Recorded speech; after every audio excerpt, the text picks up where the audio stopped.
अब बच्चों की जिद है कि साथ साथ में सर सीएसडी भी लिखते चलो। बच्चे तो जानते ही हो, कहते हैं सर साथ साथ में सीएसडी भी लिखते चलो। मैंने कहा बिल्कुल लिखते चलेंगे। देखो अब सीएसडी साथ साथ में सीएसडी भी लिखते चल रहे हैं, आपके शॉर्ट नोट्स भी बनवाता चल रहा हूं। तो सिस्टम क्या होता है? सिस्टम क्या होता है? सिस्टम होता है स्पेसिफाइड पोर्शन ऑफ यूनिवर्स।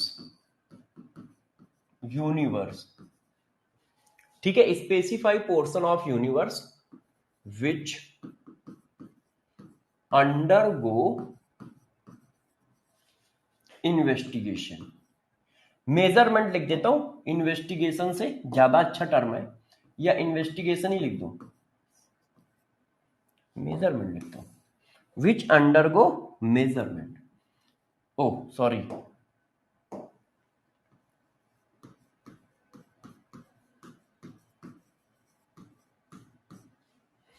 अब सराउंडिंग क्या है? सराउंडिंग क्या होगी? रेस्ट ऑफ यूनिवर्स को क्या कहोगे? रेस्ट ऑफ यूनिवर्स क्या बोला जाएगा? Rest of universe. सिस्टम को छोड़कर सब क्या है? सराउंडिंग है ना? सिस्टम को छोड़कर, सिस्टम को छोड़ दो, सब सराउंडिंग है, सब सराउंडिंग है।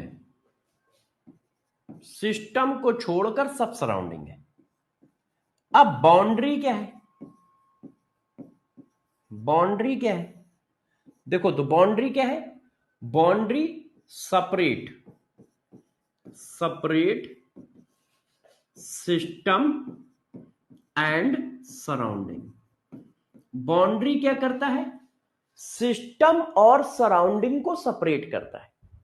बाउंड्री क्या करता है? सिस्टम और सराउंडिंग को सेपरेट करता है। अच्छा, बच्चा कह रहा है हिंदी में ना लिखो, तो भाई मैंने इंग्लिश में भी तो लिख दिया है, rest of universe is called surrounding. ये तो मैं उनके लिए लिख रहा हूं जैसे उनको देसी भाषा में भी बिल्कुल समझ में आए। देखो मैं किसी भी बात को हिंदी इंग्लिश दोनों में लिख दूंगा, ठीक है। मैं एक सिंपल लैंग्वेज में भी इसलिए लिख देता हूं, जैसे क्या है, आम बोलचाल की भाषा में कोई चीज ज्यादा देर तक याद रहती है। आम बोलचाल की भाषा में कोई चीज ज्यादा देर तक याद रहती है, और टफ लैंग्वेज में लिखी गई चीज कम देर तक याद रहती है। और आपको वहां जाके थ्योरी तो लिखनी नहीं है, एप्लीकेशन करने हैं। तो मैं दोनों लैंग्वेज में लिख दे रहा हूं, इंग्लिश में भी हिंदी में भी, जैसे आपको थोड़ा समझने में अच्छा लगे और समझ पाओ और काफी देर तक चीजें याद रहे। कि जैसे देखो, rest of universe is surrounding, ये भी सही है, और सिस्टम को छोड़कर सभी कुछ सराउंडिंग है, ये भी ठीक है। मगर ये लग रहा है जैसे हम तुम बात कर रहे हैं, हाँ अरे सिस्टम को छोड़कर सब सराउंडिंग है यार, अच्छा। तो अब ये ज्यादा देर तक याद रहेगा। अब जब आप ये कहते हो, ओ सिस्टम क्या है? यूनिवर्स। आप देखो जैसे ये कहते हो सिस्टम ये है, specify portion of universe which undergo investigation of. तो अब आपको फील आ रहा है कि आपने कोई चीज याद की है, समझी नहीं है, और साथ साथ में उस पे टर्म मतलब लैंग्वेज का कंट्रोल है। अब जैसे ये, अरे यार जिसके बारे में बात कर रहे हो, जिसका कुछ कैलकुलेट कर रहे हो, वही सिस्टम है, वही सिस्टम है। हम मान लो, है ना, यदि हम लोग मान लो आलिया भट्ट के बारे में बात कर रहे हैं तो आलिया भट्ट सिस्टम है, अक्षय कुमार के बारे में बात कर रहे हैं, अक्षय कुमार सिस्टम है, विराट कोहली के बारे में बात कर रहे हैं, विराट कोहली सिस्टम है, सर्वेश दीक्षित के बारे में बात कर रहे हैं, सर्वेश दीक्षित सिस्टम। बस अब ये थोड़ा देर तक दिमाग में रुकेगा, ये थोड़ा देर तक दिमाग में रुकेगा। तो लैंग्वेज भी बतानी है, मगर साथ साथ में एक ऐसी चीज भी बतानी है जो उसके दिमाग में रुके, वो आराम से एब्जॉर्व कर पाए, वो सेपरेट करता है। बाउंड्री क्या करता है? सिस्टम और सराउंडिंग को सेपरेट करता है। अच्छा, बच्चा कह रहा है हिंदी में ना लिखो, तो भाई मैंने इंग्लिश में भी तो लिख दिया है, rest of universe is called surrounding. ये तो मैं उनके लिए लिख रहा हूं जैसे उनको देसी भाषा में भी बिल्कुल समझ में आए। देखो मैं किसी भी बात को हिंदी इंग्लिश दोनों में लिख दूंगा, ठीक है। मैं एक सिंपल लैंग्वेज में भी इसलिए लिख देता हूं, जैसे क्या है, आम बोलचाल की भाषा में कोई चीज ज्यादा देर तक याद रहती है। आम बोलचाल की भाषा में कोई चीज ज्यादा देर तक याद रहती है, और टफ लैंग्वेज में लिखी गई चीज कम देर तक याद रहती है। और आपको वहां जाके थ्योरी तो लिखनी नहीं है, एप्लीकेशन करने हैं। तो मैं दोनों लैंग्वेज में लिख दे रहा हूं, इंग्लिश में भी हिंदी में भी, जैसे आपको थोड़ा समझने में अच्छा लगे और समझ पाओ और काफी देर तक चीजें याद रहे। कि जैसे देखो, rest of universe is surrounding, ये भी सही है, और सिस्टम को छोड़कर सभी कुछ सराउंडिंग है, ये भी ठीक है। मगर ये लग रहा है जैसे हम तुम बात कर रहे हैं, हाँ अरे सिस्टम को छोड़कर सब सराउंडिंग है यार, अच्छा, तो अब ये ज्यादा देर तक याद रहेगा। अब जब आप ये कहते हो, ओ सिस्टम क्या है, यूनिवर्स, आप देखो जैसे ये कहते हो सिस्टम ये है, specify portion of universe which undergo investigation of. तो अब आपको फील आ रहा है कि आपने कोई चीज याद की है, समझी नहीं है, और साथ साथ में उस पे टर्म मतलब लैंग्वेज का कंट्रोल है। अब जैसे ये, अरे यार जिसके बारे में बात कर रहे हो, जिसका कुछ कैलकुलेट कर रहे हो, वही सिस्टम है, वही सिस्टम है। हम मान लो, है ना, यदि हम लोग मान लो आलिया भट्ट के बारे में बात कर रहे हैं तो आलिया भट्ट सिस्टम है, अक्षय कुमार के बारे में बात कर रहे हैं, अक्षय कुमार सिस्टम है, विराट कोहली के बारे में बात कर रहे हैं, विराट कोहली सिस्टम है, सर्वेश दीक्षित के बारे में बात कर रहे हैं, सर्वेश दीक्षित सिस्टम। बस अब ये थोड़ा देर तक दिमाग में रुकेगा, ये थोड़ा देर तक दिमाग में रुकेगा। तो लैंग्वेज भी बतानी है, मगर साथ साथ में एक ऐसी चीज भी बतानी है जो उसके दिमाग में रुके, वो आराम से एब्जॉर्व कर पाए और उसको फिर अप्लाई कर पाए। ठीक है, चलो अब बात आती है टाइप। अब गौर से जरा धन समझो, type of system. Open system क्या होगा? ओपन सिस्टम बच्चों किसको कहोगे? Mass and energy both transfer, किसके साथ?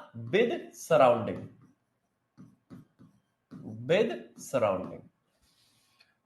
क्लोज सिस्टम किसको कहेंगे? क्लोज सिस्टम किसको कहेंगे? Only energy transfer with surrounding.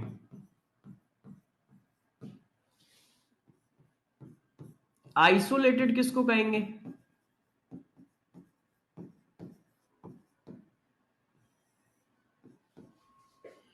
Nor mass and neither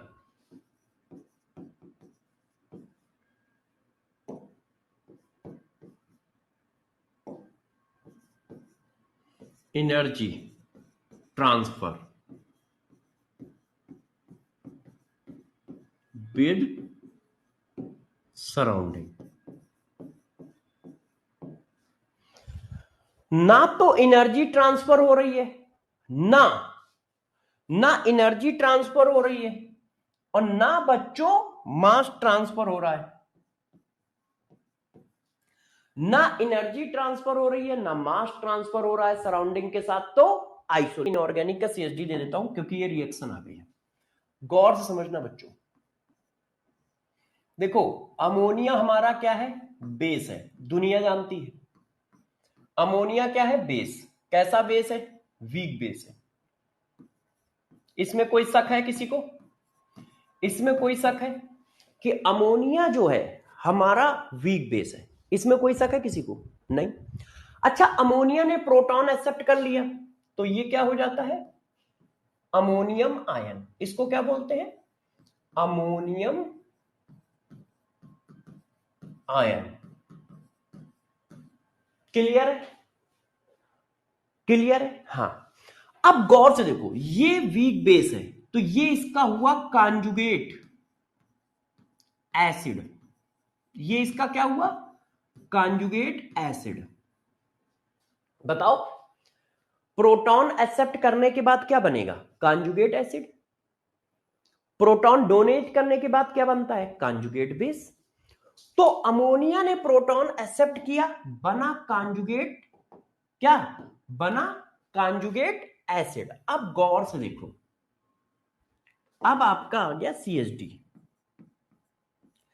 ammonium ion एक एसिड है, ध्यान रखना। कैसा एसिड है? Conjugate acid of ammonia.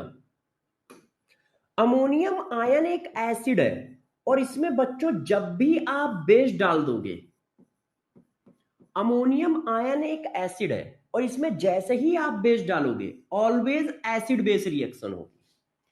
अब एसिड है तो एसिड क्या करता है? प्रोटॉन रिलीज करता है, और बेस क्या करता है? OH देता है। एसिड क्या करेगा? प्रोटॉन रिलीज करेगा। तो भाई प्रोटॉन रिलीज करेगा तो क्या बन गया? अमोनिया। और बेस का क्या होगा? OH। और एसिड का क्या होगा? HN। तो इससे HN निकल गया तो अमोनिया में कन्वर्ट हो गया, इससे HN निकल गया तो किस में कन्वर्ट हो गया? अमोनिया में। अब इससे OH निकल गया तो HN और OH मिलके वाटर, प्लस प्लस क्या? Cation and anion, salt. Always ये आंसर आएगा। आप एक रिएक्शन लिखो या 1,00,000 रिएक्शन लिखो। देखो ये कैटायन है तो इसका एनायन बचा होगा, और ये एनायन है तो इसका कैटायन बचा होगा, तो एनायन और कैटायन मिलके एक और सॉल्ट बना देंगे। आप देखो यही हो रहा है। आपको लग रहा है कि ये NH4Cl लिखा है, ना मुन्ना ना। आप अपनी खुली आंखों से देखो, ये हमारा एसिड, ये हमारा बेस, इन्होंने क्या बनाया? Ammonia plus water. चेक करो, ये हमारा एसिड, ये हमारा बेस। एसिड और बेस रिएक्शन हुई तो प्रोटॉन निकाल के ये किसमें कन्वर्ट हो गया? अमोनिया में। ये प्रोटॉन लेके किसमें कन्वर्ट हो गया? वाटर में। अब बचा क्या? ये दोनों, सॉल्ट बन गया। ये देखो, ये देखो,